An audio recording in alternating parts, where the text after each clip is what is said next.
Welcome. On behalf of Fully Involved, we'll be doing a training series on how to assign pay rates and what needs to be entered in different spots to make it work and get your payroll to come out at the end of the cycle that works for you.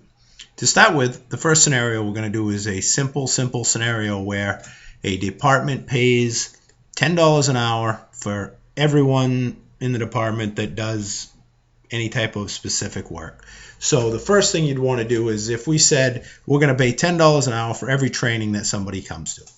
So what we need to do is we need to go into our preferences, we need to go to our staff tab, and there is a payroll tab underneath that. And I'm going to create a pay code, and I'm going to number this pay code number 101, and I'm going to call it training pay code. And the next thing I need to do is decide what modules do I want it to show up in. If it's only going to be used for training, then I'm probably pretty sure it's only going to be showing up in activities, and I don't need it to show up in the other modules. I can assign it to a group. For the moment, I'll just say it goes in biweekly pay. I can decide whether or not to require a signature. Minimum hours. Do I want to I'm on the second line. Do I want to, always pay a minimum of a certain amount of hours? For instance, you might say, if you show up to the training, I'm going to pay you a minimum of 2 hours, regardless if the training lasts 45 minutes or an hour and 35 minutes. You can set minimums. You can also adjust. You can say, we're always going to add an hour, or we're always going to delete an hour. That's what that adjust hours. And then the default pay. So we talked about, if everyone in the whole department gets paid $10 an hour for coming to training, I can set that, and now I'm finished. That anytime anyone in the department goes to a training and uses this code of 101, they will be assigned $10 an hour. That's a straightforward, very simple situation.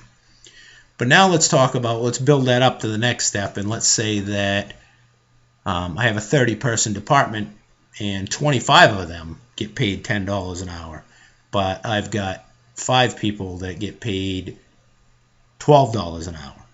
So I can't change my default to 12, because then it's going to pay everyone.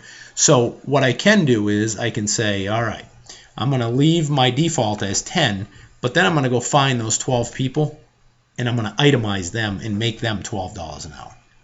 So the way I do that is I leave my default as 10. Inside of my staff card, so I'm going to take this Joe LaBelle, and he has a couple pay rates there. I'm just going to get rid of them for the moment, just so we can show an example. So I've decided that this Joe LaBelle needs to get $12 an hour. So what I'm going to do for him is I'm going to create a pay code for the 101 training pay, and I'm going to assign him $12 an hour. So now what this does is, everyone in the department, when they use this training code 101, will receive $10 an hour. However, Joe LaBelle will receive $12.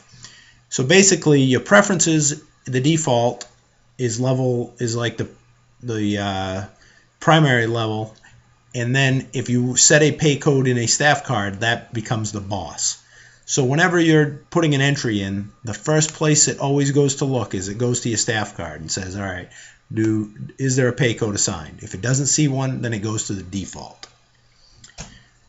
The next scenario we're going to talk about is if I have somebody, or if my department does their training a little different, let's say. So I'm going to say that this department, the example we'll use is they do their trainings, and everyone in the whole department gets paid their normal rate of pay, which is a random pay rates of anywhere from, let's say, $10 to $20 an hour. So what I would do is I would start by going into my preferences, go to my staff payroll tab, and I'm going to create another test code, except this one I'm going to call code 201, and I'm going to call it whatever I want to call it.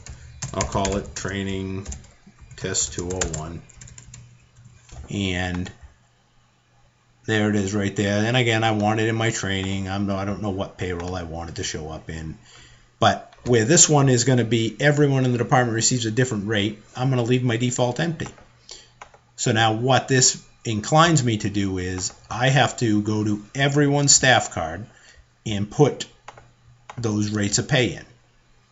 So what I can do is I can go in and I can say Joe LaBelle makes $13.25 an hour.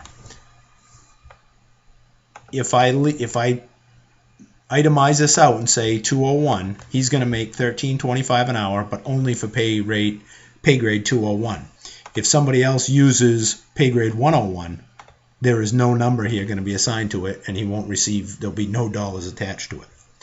Now, to prevent you from having to create multiples of pay rates for every employee, the other thing you can do is if Joe LaBelle gets $13.25 every day of the week, regardless what he does, what you can do is just don't assign it to a pay grade. And if I click into my pay rate, you'll see that up at the top there is a checkbox for use default if no specific rate exists. So I'm going to assign that as the default, and now you're going to see that Joe LaBelle is going to get paid $13.25 per hour regardless of what he does in the department. Okay. Now if there is one other thing, let's say that randomly if he does one other thing we pay him $20 an hour, you can do that too, and I'll show you how to do that. So what we're going to do here is we're going to assign him one more pay rate, but we're going to say on the 101 I want to pay him $20 an hour. So what this says here now is that if he gets plugged in as a 101, we're going to pay him $20 an hour. If it's not 101, we're going to pay him $13.25.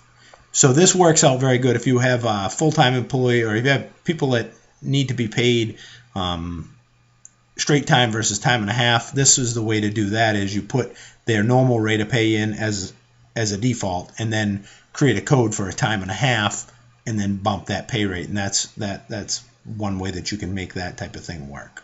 I hope this makes sense and points you in the right direction. Thank you.